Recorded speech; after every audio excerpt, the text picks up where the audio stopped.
तो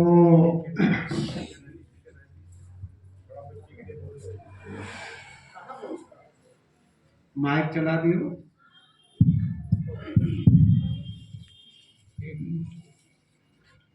बहारों की महफिल सुहानी होगी, होठों पर खुशी की कहानी होगी।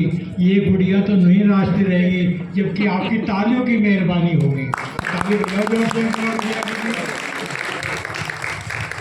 तो अभी हमारे बीच में सतबीर भाई जी मुजफ्फरनगर से आए हैं और ये अभी अपने ज्ञान रत्नों से आप सभी को लाभान्वित करेंगे। तो आप सभी सुनिए। ओम शांति। एक दफा जोर से बोले भाई, आवाज नहीं आई, आवाज आनी चाहिए हैं। आप तो सब चौधरी लोग बैठे हैं यहाँ पर, तो जोर से बोलो ओम शांति। हाँ, ये आवाज आनी चाहिए। आपके लिए, आपके स्वागत के लिए दो शब्द हैं। महक उठाइए घर आंगन, महक उठिए इंद्र सभा, जब से आप पधारे हैं। आपको देखकर, आपको सभी को देखकर के ऐसा लगता है आप सभी भगवान की आंखों के तारे हैं। एक दफा अपने जोर से ताली बजाइए, भगवान की आंखों के तारे हैं आपके। आज हमें सभी को भगवान की जरूरत है, क्योंकि ये रावण राज है और रावण को किसने मारा? राम ने मारा है। तो अब राम राज आना है, रावण राज खत्म होना है। सरोज बहन जी अपना स्थान जो है वो ग्रहण करें। प्लीज सरोज बहन जी अपना स्थान स्टेज पर ग्रहण करें।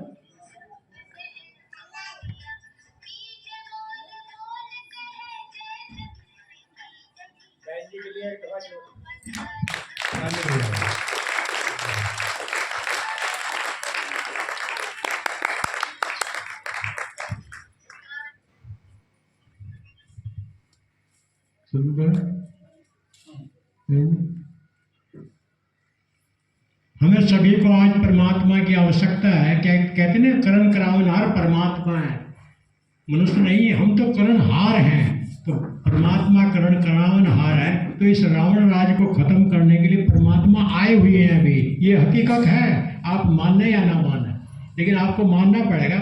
उसके लिए मैं आपको बताऊंगा कैसे कैसे मानना पड़ेगा, वो बात वही बताऊंगा आपको। तो उसके लिए एक कहावत है, लेकिन यदि मनुष्य में ईमान है तो जहान उससे दूर नहीं। मनुष्य में ईमान है तो जहान उससे दूर नहीं। पक्षी में उड़ान है तो उससे आसमान दूर नहीं है। विहंग कवि ने चोटी पर बैठ करके कहा है, यदि श्रद्धा में जान है तो भगवान आपसे दूर नहीं है। आप सभी भगवान के प्यारे हों और आप सभी भगत आत्मा यहाँ पर आई है, तो भगवान आपसे दूर नहीं है, बहुत नज़दीक है। बस समझने की जरूरत है। और वो कैसे है उसको समझाने के लिए मैं थोड़ा सा ज़्यादा टाइम नहीं लूँगा, क्योंकि बोलने वाले यहाँ बहुत है। परमात्मा क्या है, हम क्या हैं, ये सारी बातें सभा में बताई जाएंगी और सबका अलग अलग सब्जेक्ट है। तो परमात्मा का संबंध है आत्मा से। तो जब तक हम अपने को आत्मा नहीं समझेंगे, भगवान आपसे मिल ही नहीं सकते, कोसों दूर हैं। जैसे यदि आप कोई बल्ब जलाना चाहते हैं तो बल्ब की जो डोरी है वो बिजली की लाइन पर डालनी पड़ेगी आपको, और यदि आपने खंभे में बांध रखे हैं तो बल्ब जल जाएगा? नहीं जलेगा ना। भाई थोड़ा सा नाट हिला करो। मान लिया आप जवाब नहीं देना चाहते, नाट तो हिला सके हम, तो जवाब तो देना पड़ेगा आपको। तो इसलिए परमात्मा ने कहा, एक कहावत है, शास्त्रों में भी है। ओम शांति। भाई जी की बात का तालियों से स्वागत करते रहें। भाई जी की बात का सभी लोग तालियों से स्वागत करते रहें। तो परमात्मा का जो संबंध है वो आत्मा से है। कहते हैं आत्मा सो परमात्मा। अब लोगों ने इसका अर्थ अलग लगा दिया कि आत्मा ही परमात्मा बन जाती है। तो परमात्मा बनने वाली चीज नहीं है, परमात्मा तो बना बनाया है और वो एक है और हम सबका प्यारा है। वो हम सबका पिता भी है, टीचर भी है और सतगुरु भी है। उसके तीन काम है, पिता बनकर के स्वर्ग का वर्षा देता है, टीचर बनकर के हमें मनुष्य को देवता और नारी को लक्ष्मी बनाने की पढ़ाई पढ़ा रहा भी। हकीकत में है ये, आप सभी लक्ष्मी बन सकते हैं। लक्ष्मी की पूजा की जरूरत नहीं, अभी लक्ष्मी बनना है। एक बहन तो लक्ष्मी की पूजा कर रही है, ठीक है नहीं, आरती उतारती, महिमा करती, गीत गाती है, एक तो ये काम करती है। और एक बहन क्या करती है, लक्ष्मी की विशेषताओं को धारण करती है। कुछ तो विशेषता उस बहन की ऑलरेडी है, और कुछ बहन उस लक्ष्मी की विशेषता धारण करती है। तो अब दो बहन हमारे सामने, अब आपको निर्णय करना है, क्योंकि निर्णय शक्ति हमारी बहुत अभी अभी समय है इस निर्णय शक्ति का इस्तेमाल करने का। तो आप ही बताइए, एक बहन जो पूजा करती है, आरती उतारती है, भोग लगाती है, गीत गाती है, उसकी चमचागिरी करती है, एक तो ऐसी है, और एक उसकी विशेषताओं को धारण करती है, उसके अंदर जो विशेषता है, तो उनमें से कौन सी बहन अच्छी है?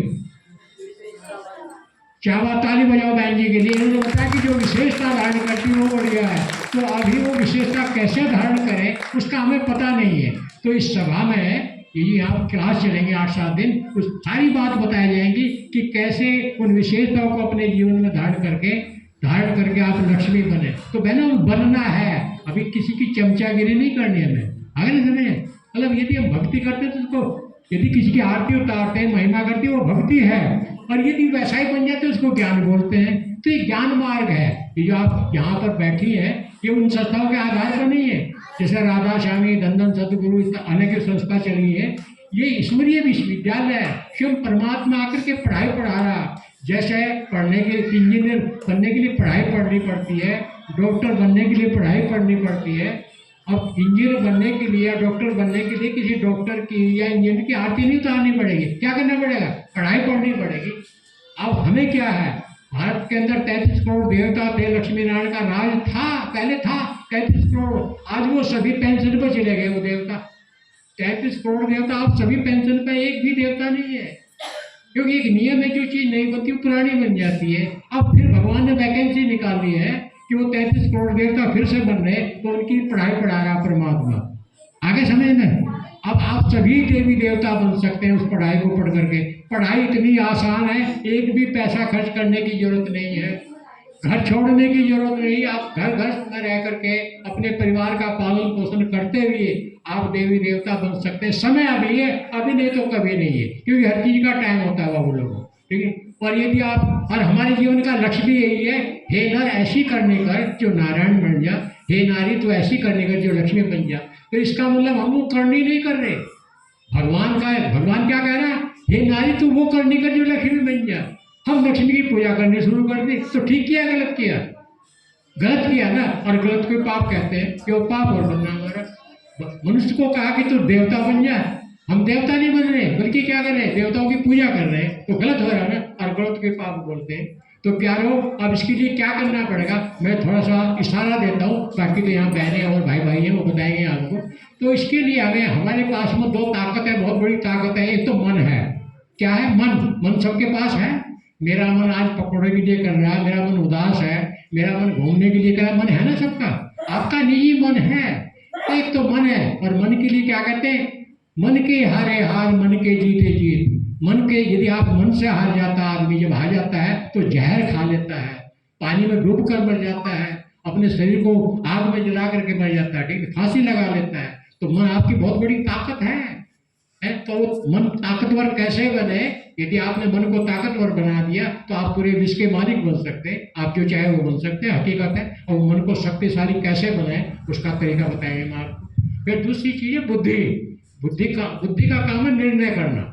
क्या काम है? निर्णय करना। क्योंकि निर्णय शक्ति, यदि निर्णय गलत ले लिया तो क्या बन गए? हमारा जीवन बर्बाद हो गया। और निर्णय ठीक हो गया तो क्या हो गया? बेड़ा पार हो गया। उदाहरण के ऊपर रामायण हमारे सामने है। रावण के दो भाई थे, एक विभीषण था और एक कुंभकर्ण था। एक भाई ने निर्णय लिया कि मैं राम के पाले में जाके खड़ा होऊंगा। तो क्या हुआ? क्या हुआ उसको पहले से राज मिल गया, पूरा राजा बन गया लंका का। और एक ने निर्णय लिया कि मैं रावण का साथ दूंगा, उसका क्या हुआ? आपको सबको पता, समझाने की जरूरत नहीं। अब हमें निर्णय कौन सा लेना है? तो निर्णय के लिए, और ये जो मन है इसको शक्तिशाली बनाने के लिए, इसके लिए मैं आपको थोड़ा सा टाइम दूंगा और वो बताता हूँ आपको। तो सबसे पहले मन के लिए बताता हूँ। मन का काम है केवल हमारे अंदर जो विचार चलते हैं, मन में चलते हैं, और कुछ काम नहीं मन का। आप हमेशा बैठे बैठे मन में कभी कुछ सोच रहे हैं, कभी कुछ सोच रहे हैं, ये मन में चलता है। सो रहे फिर भी सपने के रूप में मन में विचार चलते हैं। ये विचार जो 4 तरह के बताए परमात्मा ने। क्या बताया? 4 तरह के विचार चलते हैं। एक विचार चलता है मेरा भला हो सबका भला हो। क्या विचार बता? मेरा भला हो सबका भला हो। दूसरा विचार है मेरा भला हो बाकी का बेड़ा गर्क हो जा। दूसरा विचार ये चलता है। तीसरा विचार चलता है कि आगरे का ताजमहल मेरे नाम से हो जाए। कैसे हो जाएगा? वो तो गवर्नमेंट का भाई, ये भी गलत है। और चौथा विचार है काम, क्रोध, लोभ, मोह, अहंकार, ईर्ष्या, द्वेष, गंदगी वाले विचार। अब आप ही बताइए, आप सभी समझदार भाई हैं, आपको निर्णय कर, क्योंकि बुद्धि सबके पास में है, तो आपको निर्णय करना पड़ेगा सबसे पहले कि और विचार जो आपके कर्म का बीज है, आप जैसा विचार चलाते हैं वैसा ही आप कर्म करते हैं और वैसा ही फल लगता है। मतलब स्टार्टिंग जो है हमारे कर्मों की विचारों से है। आप कुछ भी काम करें सबसे पहले विचार चलेंगे, आपको ड्रेस चेंज करनी विचार चलेंगे, खाना खाना विचार चलेंगे, कहीं जाना विचार चलेंगे। और आप ही बताइए, 4 तरह के विचार मैंने बताए, मेरा भलाओ सबका भलाओ, मेरा भला बाकी का बेड़ा गर्क हो, आगरे का ताजमहल मेरे नाम से हो जाए, या काम, क्रोध, लोभ वाले विकार। अब इनमें से कौन सा अच्छा विकार है, कौन सा बढ़िया विचार, आप ही बताइए। ताली बजाओ बहन जी के लिए। इन्होंने बताया कि मेरा भला हो सबका भला हो। यदि आप विचार ये चलाओगे, भगवान का कहना है, भगवान का कहना है कि बच्चों ये विचार मेरे अंदर चलता है, मेरा सभी बच्चों का भला हो, और जो बच्चा ये विचार चलाएगा उसका भला मैं करूँगा। और जिसके साथ भगवान है, दुनिया एक तरफ हो जाओ, उसका बेड़ा पार होना ही है, और आपका मन शक्तिशाली बन जाएगा। खुद हकीकत बता रहा हूँ, आप करके देखिए, आप एक हफ्ता, ठीक है नहीं, ऐसी नौबत नहीं आएगी, आपकी जीत होगी, जहाँ भी जाओगे जीत होगी। आपके एग्जाम में जा रहे हैं, इंटरव्यू में जा रहे हैं, केवल ये विचार चलाना है कि मेरा भला हो सबका भला हो। मैं गारंटी देता हूँ, मैं फोन नंबर देकर जाऊँगा आपको, ठीक, मैंने आजमा करके देखा बाबू लोगों, ठीक। तो ये विचार चलाइए आप, तो मन क्या हो गया, आपका शक्तिशाली बन गया। ये मन आपका है, विचार आपके हैं, इसमें किसी का दोष नहीं है, ना पुतला दिखाने की जरूरत है, ना किसी से सलाह लेने की जरूरत है। मैं गारंटी देता हूँ, आप जो चाहोगे वो होगा, ठीक है नहीं। बात ठीक है, समझ में आ गई? ठीक है, गलत है तो कल तो आपने बजाई नहीं है, जब देर कल हो जाएगा। ओम शांति। भाई जी थोड़ा सा शॉर्ट में करके अब बुद्धि का रह गया कमाल, 2-3 मिनट में खत्म करेंगे। बहुत ही जल्दी, लेकिन जरूरी है, इसलिए थोड़ा बोलना पड़ रहा है मुझे, ये जरूरी लेसन। अब उसके बाद में जब हमारे अंदर विचार चलते हैं, उदाहरण के तौर पर मुझे भूख लगी तो विचार चलेंगे, फिर हम बुद्धि से निर्णय करते हैं। तो निर्णय करते समय भी 5 बातों का ध्यान रखो। आप क्या करना है, निर्णय करते समय 5 बातों का ध्यान रखो। मैं गारंटी देता हूँ कभी भी आपका नुकसान हो ही नहीं सकता जिंदगी में। तो 5 बात कौन कौन सी है? सबसे पहले वो निर्णय लो कि जो निर्णय मैं लूंगा वही निर्णय मेरा परिवार लेगा, तो कभी भी आपका निर्णय गलत नहीं होगा, क्योंकि परिवार को आप ऊपर ले जाना चाहो या खड्डे में ले जाना चाह रहे हैं। जिस निर्णय से आपको भी शक्ति मिलती है, औरों को भी शक्ति मिलती है, वो निर्णय लीजिए। जिस निर्णय से आपको भी खुशी मिलती है, औरों को भी खुशी मिलती है, वो निर्णय लीजिए। चौथी बात, जिस निर्णय से आपकी भी तरक्की होती है, औरों की भी तरक्की होती है, वो निर्णय लीजिए। और 5वीं बात, जिस निर्णय से सबकी दुआएं मिलती हो, तो वो निर्णय लीजिए। तो आपका निर्णय भी ठीक होगा। और मैं गारंटी देता हूँ, यदि आप इन 5 बातों को ध्यान में रखकर निर्णय लोगे तो कभी भी आपका निर्णय गलत नहीं होगा। जो भी जहाँ पर भी हाथ रख देंगे वही सोना बन जाएगा आपको। बात ठीक है, बहुत बढ़िया। अब इसके लिए एक उदाहरण देता हूँ, मैं निर्णय शक्ति में चेक करता हूँ, क्योंकि आज निर्णय हमारा गलत है। हम रावण के पाड़े में खड़े उसी के गीत गा रहे, घर में तस्वीर किसकी? राम की। पूर्वज कौन है? राम। और ताली बजा रहे रावण के लिए। ठीक है, गलत है भाई जी? गलत है ना, तो गलत संदेश जा रहा है। अरे हमें अब एक राजा था, राजा के पास में एक जोरी, बस 5 ज्यादा से ज्यादा 3 मिनट की कहानी है। एक राजा था, राजा के पास में एक जोरी आया हीरे लेकर के, और जोरी ने कहा कि महाराज मेरे पास में हीरे, एक से एक बढ़िया हीरा है, यदि आपको लेना हो तो। सुनना ध्यान से, मैं सवाल पूछूंगा इसमें। तो राजा ने कहा कि हीरे दिखाओ, हमारा तो काम हीरों से खेलने का है। तो उस जोरी ने हीरे दिखाए। राजा ने एक हीरा पसंद किया उसमें से और कहा कि बेटी ये हीरा हमारे पसंद है, आप इसकी कीमत बताइए। तो जोरी ने कहा, जोरी को लालच आ गया कि राजा पता नहीं क्या कीमत दे दे। उसने कहा महाराज मैं कीमत नहीं बताता, आप जो देना चाहो वो दे दो। उसने कहा, राजा बड़ा होशियार था, बोले ऐसे नहीं, आप कीमत बताइए, आप कीमत बताओगे वो कीमत देंगे। अब जोरी कीमत ना बताए और राजा ऐसा उसकी कीमत ना दे, तो उसी नगरी में आजकल के जो जैसे विद्वान अपने से होशियार कोई नहीं समझ रहा, ऐसा ही एक विद्वान था, वो भी अपने से होशियार नहीं समझा था। राजा को बता दो, अकबर बहुत बुद्धिमान आदमी, उसने कहा चलो आज उससे पूछ लेते हैं। उसे बुलाया उस बच्चे को, और बुलाने के बाद ने कहा कि बेटी ये हीरे की कीमत बता दो, ये क्या है। तो उसने उस हीरे को हाथ में लिया, हाथ में लेने के बाद में चेक किया और कहा कि इसकी कीमत 99 लाख रुपए है। क्या बताया? 99 लाख रुपए। अब राजा बड़ा होशियार था, उसने कहा 99 लाख ही क्यों है, 50 लाख क्यों नहीं है, 1 करोड़ क्यों नहीं है, आप सिद्ध करके बताइए। तो उसने कहा हाँ महाराज बिल्कुल बात ठीक है आपकी, हम इसको सिद्ध करते हैं। तो उसने सिद्ध करने के लिए कहा क्योंकि किसी भी चीज़ को सिद्ध करने के लिए दूसरी चीज़ का सहारा लेना पड़ता है। आपने साइंस पढ़ी होगी, जो बच्चे पढ़े लिखे हैं उनको पता है। तो उसने कहा मुझे 100 हीरे और ला करके दो आप, मैं आपको सिद्ध कर दूंगा। तो राजा ने ऑर्डर दिया, उस लड़के को 100 हीरे मिल गए। तो उसने वो जो 100 हीरे लिए थे एक टेबल पर गोल दायरे में रखे, सर्किल में रखे, और जिस हीरे की कीमत बतानी थी उसको बीच में रखा। और अब राजा को बोलता कि हे राजन, अब देखिए इसकी जो चमक है, हीरे की जो चमक है वो 99 हीरो को पड़ रही है। एक हिस्सा इसका अंधा है। यदि ये अंधा ना होता, इसकी पूरी चमक होती तो इसकी कीमत 1 करोड़ होती।